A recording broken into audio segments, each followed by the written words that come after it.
I saw my face in the river, but it was a mermaid. Amara opened her mouth to answer.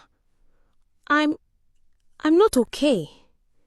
Immediately, Daniel pushed the door open and rushed inside. The moment he entered, Mara disappeared. Just like that. Amara's breathing became heavy. Her eyes searched the room quickly. Nothing. No sign of Mara. Daniel hurried to her side and held her hand tightly. Amara, are you okay? His face was filled with worry. Why are you sweating like this? Is something wrong? Amara looked at him speechlessly. She did not even know where to begin. How could she explain that a mermaid who looked exactly like her had just been inside the room? How could she explain that the thing called her sister? Fear sat heavily inside her chest, but slowly she nodded. I'm fine. Daniel looked unconvinced. You don't look fine.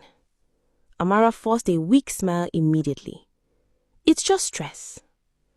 Outside, the elders and women were already waiting impatiently. Her grandmother stood near the entrance, watching Amara carefully. The old woman's eyes were filled with fear the moment she saw her granddaughter's face. It was obvious something had happened inside that room. But Amara avoided looking at her. Daniel gently held her hand and led her outside. Immediately, the women began singing happily again. Drums sounded loudly across the compound. People danced and laughed. Amara forced herself to smile as if everything was normal, as if her heart was not shaking inside, as if she had not just seen Mara. She danced weakly beside Daniel while the women cheered happily. Then one elder stood up smiling and handed her a cup of drink. Welcome into your new home, my daughter. Everybody clapped joyfully. Amara slowly knelt respectfully to collect the cup. But the moment her fingers touched it, her body suddenly became hot, very hot. Her smile disappeared instantly. A strange pain entered her chest. Amara's breathing became uneven. Then she heard it. Amara! The voice whispered directly inside her ear.